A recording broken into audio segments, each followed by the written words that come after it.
प्रिय विद्यार्थियों, आज हम अपनी बात को आगे बढ़ाएंगे। हम बात कर रहे थे ह्यूमन वर्सेस फिजिकल ज्योग्राफी के डुअलिज्म की, उनके बीच की द्वैतवाद की। तो जैसा कि मैंने बताया कि प्रारंभ में क्योंकि पृथ्वी को एक्सप्लोर करने की मंशा थी यात्रियों की, वैज्ञानिकों की, स्कॉलर्स की, इसलिए उस समय में फिजिकल ज्योग्राफी प्रोमिनेंट हो गई और सबसे पहले प्रकृति के रहस्यों को जानने की जो जिज्ञासा थी, वो जिज्ञासा प्रोमिनेंट थी स्कॉलर्स के मन में। चाहे गणितज्ञ हो, चाहे बॉटनिस्ट हो, चाहे जूलॉजिस्ट हो, चाहे जियोलॉजिस्ट हो, ये सभी भूगोलवेत्ता की श्रेणी में आने लगे जब इन्होंने पृथ्वी पर विभिन्न तत्वों के, विभिन्न प्राकृतिक तत्वों के वितरण को समझने का प्रयास किया और उनको समझाने का और उनको विश्व के समक्ष रखने का प्रयास किया।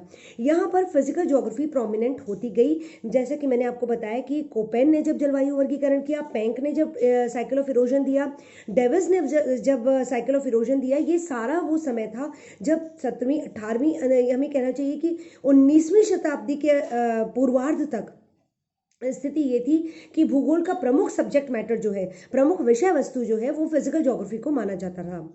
ये सच है कि बीच में कहीं कहीं मानव का समावेश कुछ विद्वानों ने किया, लेकिन इसके बावजूद प्रोमिनेंट जो स्थान था वो फिजिकल ज्योग्राफी का ही रहा। खासकर तब, जैसे कि मैंने बताया कि पेंक और डेविस के साइकिल ऑफ इरोजन, कोपेन के क्लाइमेटिक डिविजन्स और इन सब की जब बात होने लगी तो ये हुआ कि फिजिकल ज्योग्राफी के विभिन्न पक्षों का अध्ययन और डिटेल में किया जाने लगा।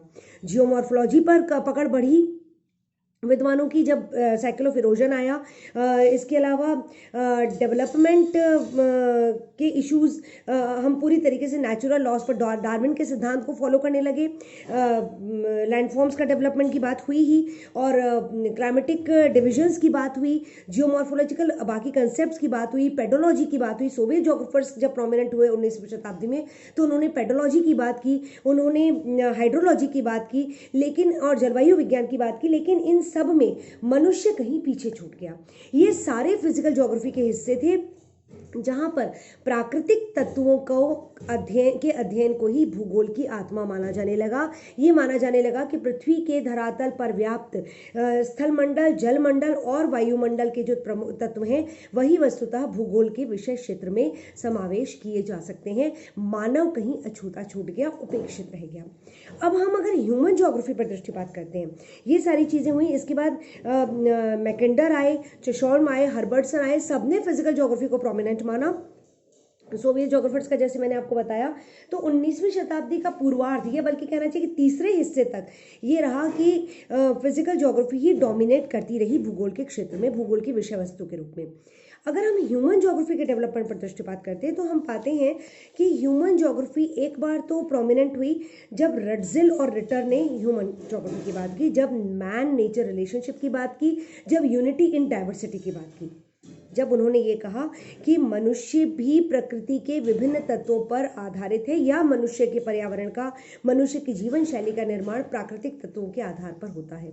ये सच है कि प्रोमिनेंट फिजिकल ज्योग्राफी थी, लेकिन मानव का उसमें समावेश हुआ। ये बात की जाने लगी कि फिजिकल ज्योग्राफी का अध्ययन करते समय उसका मानव जीवन पर पड़ने वाला जो प्रभाव है, उसके अनुसार मानव जीवन के ढलने की जो प्रक्रिया है, जो सामंजस्य की प्रक्रिया है, और उस प्रक्रिया के फलस्वरूप निर्मित जो सांस्कृतिक भूदृश्य है, उसका अध्ययन भी भूगोल के विषय क्षेत्र में सम्मिलित किया जाना चाहिए।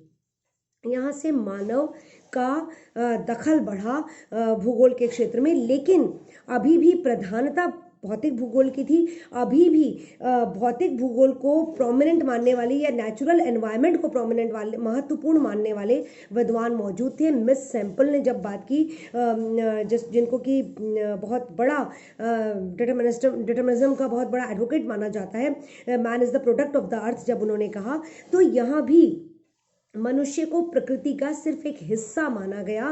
प्रकृति ही उसको निर्देशित, संचालित करती है। इस बात को मानते हुए इन्होंने मनुष्य का थोड़ा बहुत मनुष्य को इसमें इनकॉर्पोरेट करने की कोशिश की भूगोल के सब्जेक्ट मैटर में, लेकिन मानव भूगोल अपने स्वरूप में सामने नहीं आया, या मानव भूगोल को प्रोमिनेंट नहीं माना गया। रिटर और रटजेल ने रटजेल ने सबसे पहले इस बात को कंसिडर करने की कोशिश की कि मनुष्य जो है वो लैंडस्केप को, जो स्थल रूप है, उनको चेंज करने के, एक उनको परिवर्तन करने के एक कारक के रूप में कहीं कहीं काम करता है।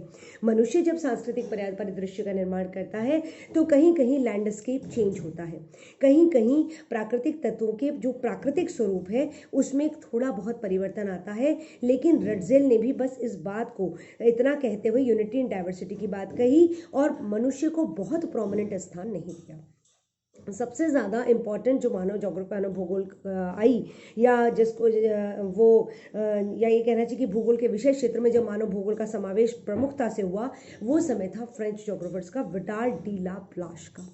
ब्लाश को founder of school of human geography कहा जाता है, क्योंकि ब्लाश ने सबसे पहले डिटर्मिनिस्टिक अप्रोच का, जो नियतिवादी अप्रोच था, उसका विरोध किया। उन्होंने ये कहा कि ये ठीक है कि फिजिकल एनवायरनमेंट का अध्ययन किया जाना चाहिए, लेकिन फिजिकल एनवायरनमेंट का अध्ययन भी बिना मनुष्य के उस पर पड़ने वाले प्रभाव या मनुष्य पर उसके पड़ने वाले प्रभाव के नहीं किया जाना चाहिए, इनको साथ लेकर चलना चाहिए। ये बात ब्लाश ने बहुत प्रमुखता से कही। ब्लाश ने ये कहा कि फिजिकल ज्योग्राफी के जो तत्व हैं उनकी रिलेटिव इंपॉर्टेंस की बात करनी चाहिए, मतलब उनके सापेक्ष महत्ता की बात करनी चाहिए कि मनुष्य के संदर्भ में वो कितने इंपॉर्टेंट है, कितने नहीं है, वो अपने आप में कितने सही या कितने इंपॉर्टेंट हैं, उनका कितना गहनता से अध्ययन होना चाहिए, ये महत्वपूर्ण नहीं है। महत्वपूर्ण ये है कि वो मनुष्य को कितना प्रभावित करते हैं और मनुष्य से कितना प्रभावित होते हैं, और उस आधार पर, उस महत्ता के आधार पर इनकी सापेक्ष महत्ता का, इनका सापेक्ष रूप से, इनकी सापेक्ष गुणवत्ता का, इनकी सापेक्ष उपस्थिति का अध्ययन किया जाना चाहिए, ये ब्लाश का मानना था। ब्लाश ने फिजिकल ज्योग्राफी की कमजोरियों की तरफ सबसे पहले ध्यान आकर्षित किया। उन्होंने ब्लाश ने तो नहीं, ये बात वेबर के समय में कही गई कि फिजिकल ज्योग्राफी के तो लॉज निर्धारित किए जा सकते हैं भौतिक भूगोल में, क्योंकि वो विज्ञान का एक हिस्सा है, उसके नियम प्रतिपादित किए जा सकते हैं, पर ह्यूमन ज्योग्राफी में ऐसा बिल्कुल नहीं हो सकता। हालांकि बाद में विद्वानों ने ह्यूमन ज्योग्राफी में भी सिद्धांतों का प्रतिपादन किया है, लेकिन क्योंकि मनुष्य का स्वभाव जो है वो अनप्रेडिक्टेबल है, इसलिए इस बात पर जोर दिया गया था। ब्लाश के आने के बाद ये स्टेटमेंट बदली, ब्लाश के आने के बाद ये अवधारणा बदली कि मानव के संदर्भ में हम कोई सिद्धांत प्रतिपादित नहीं कर सकते, मानव के संदर्भ में हम कोई अध्ययन नहीं कर सकते, ऐसा कुछ भी, ऐसी जो अवधारणाएं थी इनको ब्लाश ने तोड़ने की कोशिश की। और ब्लाश ने इस बात पर बल दिया कि भूगोल का अध्ययन या प्राकृतिक तत्वों का अध्ययन या भौतिक भूगोल का अध्ययन मनुष्य के अध्ययन के बिना अधूरा है, उसे हम भूगोल का संपूर्ण विषय क्षेत्र नहीं कह सकते, संपूर्ण विषय वस्तु नहीं कह सकते। उन्होंने कहा कि नेचुरल और कल्चर, एक चीज़ ब्लाश के समय में हमें और मिलती है उनके स्टेटमेंट्स में, कि उन्होंने कहा कि नेचुरल और कल्चरल जो तत्व परिदृश्य हैं, जो प्राकृतिक स्थल रूप है या स्थल जो परिदृश्य है, भूदृश्य है, और जो सांस्कृतिक परिदृश्य है या भूदृश्य है, इन दोनों के बीच एक बाउंड्री खींच लेना सही नहीं है। इन दोनों को साथ में लेकर चलकर ही अध्ययन किया जा सकता है, और वही अध्ययन भूगोल को अपनी पूर्णता देता है, क्योंकि ये दोनों तत्व, प्रकृति और मानव, एक दूसरे को प्रभावित करते हैं, एक दूसरे से प्रभावित होते हैं। ये परस्पर अंतर निर्भरता की स्थिति में सह अस्तित्व के साथ, सह जीवन के साथ सर्वाइव करते हैं। ये बात इनके ब्लाश के अध्ययन में मिलती है। ब्लाश ने ये कहने की भी कोशिश की कि they should be regarded as united and inseparable. Nature और मानव को एकीकृत स्वरूप में अध्ययन किया जाना चाहिए, अभिन्न अंगों के रूप में अध्ययन किया जाना चाहिए।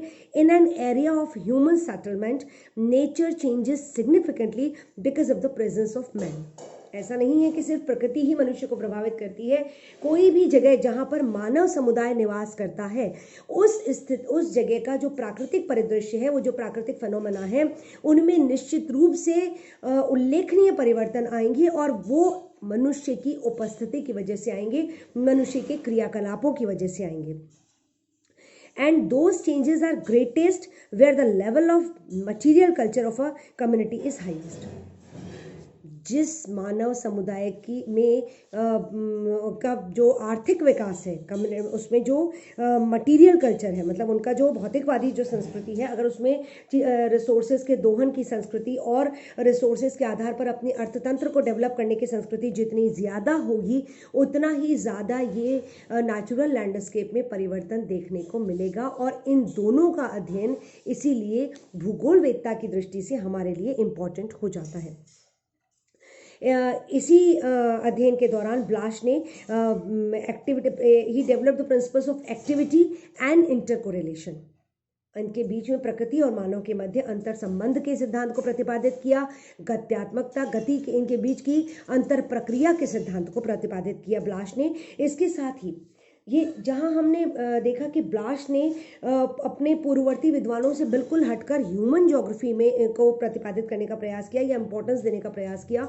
मानव के अध्ययन के बिना फिजिकल जो एनवायरनमेंट है उसके अध्ययन को उन्होंने अपूर्ण माना। तो उनके बाद मार्क जेफरसन आए, जिन्होंने सेंट्रल प्लेस का आइडिया दिया, सेंट्रल प्लेसेस का, प्राइमेट सिटी का एंड द सिविलाइजिंग रेल्स का आइडिया दिया। तो ये ह्यूमन और अर्बन ज्योग्राफी के क्षेत्र में बहुत इंपॉर्टेंट अवधारणाएं थी, जिन्होंने ह्यूमन ज्योग्राफी को और ज़्यादा इस्टेब्लिश करने में योगदान दिया। And the Soviet Union DN Anuchin followed the principle of economic determinism.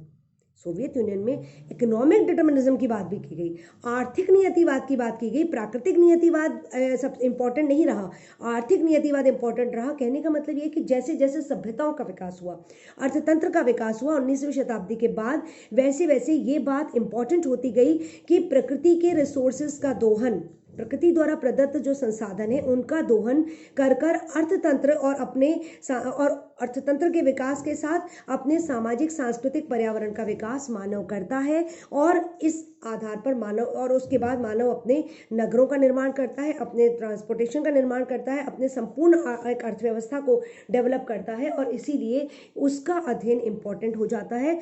प्रकृति सिर्फ उसको रिसोर्सेज प्रोवाइड करती है, एक बेसिक पृष्ठभूमि प्रदान करती है। बाकी अध्ययन मानव का ही किया जाना चाहिए as far as the subject matter of geography is concern. ये बात इंपॉर्टेंट होती गई। अब and the basic philosophy of the, एक बात ध्यान रखने की बात यह है कि the basic philosophy of the followers of human geography was to establish a man nature mutual relationship in which each of the two is dependent on the other. ये ह्यूमन ज्योग्राफर्स के तौर पर में के संकल्पनाओं में हमेशा हमें देखने को मिलता है, उनके विचारों में, कि उन्होंने इस बात को ज़रूर हर जगह इस बात का जिक्र किया कि ये सच है कि मानव इंपॉर्टेंट है, मानव की आर्थिक गतिविधियां इंपॉर्टेंट है, उसके द्वारा डेवलप कल्चरल लैंडस्केप इंपॉर्टेंट है, लेकिन चूंकि उसकी पृष्ठभूमि प्राकृतिक परिदृश्य देते हैं, इसीलिए हमेशा जब हम मानव भूगोल का अध्ययन करें या भूगोल का अध्ययन करें तो हम मानव की प्रकृति के साथ इंटर रिलेशनशिप को नहीं भूलें। हम अगर सांस्कृतिक अध्ययन, तो हमें सांस्कृतिक परिदृश्य का करना है, ये तो वो मानते थे, अध्ययन सांस्कृतिक परिदृश्य का करना है, अध्ययन मानव क्रियाओं का करना है, मानव की अर्थव्यवस्थाओं का करना है, मानव की अर्बन स्ट्रक्चर का करना है, लेकिन ये अध्ययन प्रकृति के संदर्भ में होना चाहिए, क्योंकि प्रकृति द्वारा प्रदत्त पृष्ठभूमि और प्रकृति द्वारा प्रदत्त संसाधनों के आधार पर ही यह सांस्कृतिक परिदृश्य निर्मित हुआ है। चाहे वो विश्व के किसी भी हिस्से में हो, पृथ्वी के धरातल पर जैसे जैसे प्राकृतिक तत्वों में विषमताएं मिलती हैं, उसी आधार पर सांस्कृतिक परिदृश्य में भी विविधताएं मिलती हैं। हालांकि वो विविधताएं डेवलप करने का श्रेय मानव को जाता है, क्योंकि संसाधनों को दोहन कर और उनको किस रूप में यूज करना है, उनका किस तरीके से उपयोग करना है और किस प्रकार का परिदृश्य डेवलप करना है, ये मानव के अपने विवेक पर निर्भर करता है, उसकी अपनी प्राथमिकताओं पर निर्भर करता है। इसीलिए मानव का अध्ययन इंपॉर्टेंट है, हालांकि ये मानव का अध्ययन प्राकृतिक तत्वों के संदर्भ में किया जाना चाहिए, ऐसा ह्यूमन ज्योग्राफर्स ने यूनानिमसली कहा है। इस पर सारे ह्यूमन ज्योग्राफर्स जो है वो एकमत रहे हैं कि एक म्यूचुअल रिलेशनशिप है जिसकी बात की जानी चाहिए। फिर all geographical studies are aimed at developing an understanding of the Earth's surface and its physical and social phenomena, both as especially varying entities unique in their own way, as well as components in a mutually interacting system. एक तंत्र develop है जिसमें कि दोनों एक दूसरे के साथ, भौतिक तत्व हो या मानवीय तत्व हो, दोनों एक दूसरे के साथ अंतर्क्रिया करते हैं और एक परिदृश्य का निर्माण करते हैं। इसकी बात इन्होंने की। और ये ह्यूमन ज्योग्राफर्स का जो डेवलपमेंट रहा और इस मत तक जब वो पहुँचे तो हम ये बात कह सकते हैं कि वास्तव में ये डुअलिज्म नहीं है। मतलब जैसा कि हमने पहले डुअलिज्म में भी ये बात देखी कि वस्तुतः हम भूगोल के विषय क्षेत्र को बहुत एक्सट्रीमिस्ट अप्रोच के साथ नहीं देख सकते। हम ये नहीं कह सकते कि सिर्फ फिजिकल ज्योग्राफी है या सिर्फ ह्यूमन ज्योग्राफी है। अगर हमें ज्योग्राफी का वस्तुतः अध्ययन करना है, वास्तविक या पूर्णता के साथ अध्ययन करना है, तो हमें फिजिकल ज्योग्राफी और ह्यूमन ज्योग्राफी के तत्वों को साथ लेकर चलना होगा। इन दोनों की मध्य की जो इंटर रिलेशनशिप है उसका अध्ययन करना होगा। इसीलिए जब तक भूगोल भौतिक भूगोल था, जब तक भूगोल को भौतिक भूगोल की दृष्टि, भौगोलविद्या की दृष्टि से देखा जाता था, उस समय भूगोल की एक परिभाषा डेवलप होनी शुरू हुई। एक तो जियो प्लस ग्राफी की तो हम बात करते ही हैं आमतौर पे, दूसरा ये कि geography is the science of distribution. Still it exist today, आज भी ये परिभाषा एग्जिस्ट करती है। लेकिन उस समय डिस्ट्रीब्यूशन का मतलब था नेचुरल फिनोमेना का डिस्ट्रीब्यूशन। बाद में जो ज्योग्राफी की परिभाषा डेवलप हुई वो ये हुई, geography is the science of distribution in context of man nature relationship. मतलब ज्योग्राफी जो है, भूगोल जो है, वो पृथ्वी के अध्ययन, पृथ्वी पर वितरण के का विज्ञान है। साइंस ऑफ डिस्ट्रीब्यूशन है, पृथ्वी पर वितरण का विज्ञान है, पर ये वितरण का विज्ञान मानव पर्यावरण अंतर संबंधों के संदर्भ में अध्ययन किया जाता है। डिस्ट्रीब्यूशन है, नेचुरल फिनोमेना का भी है, कल्चरल फिनोमेना का भी है, पर ये डिस्ट्रीब्यूशन, तब तक इस डिस्ट्रीब्यूशन का विवरण या इस डिस्ट्रीब्यूशन का अध्ययन अधूरा है जब तक कि हम इन दोनों तत्वों के मध्य अंतर क्रिया, अंतर निर्भरता, अंतर संबंध को व्याख्यायित, विश्लेषित नहीं करते थे। तो इसलिए भौतिक भूगोल और मानव भूगोल दोनों के ही लिए हमें एक्सट्रीमिस्ट अप्रोच नहीं अपनाना चाहिए। हमें इन दोनों को साथ लेकर चलना चाहिए और भूगोल को science of inter relationship between man and nature या मैन एंड एनवायरनमेंट के दृष्टिकोण से देखना चाहिए। Thank you.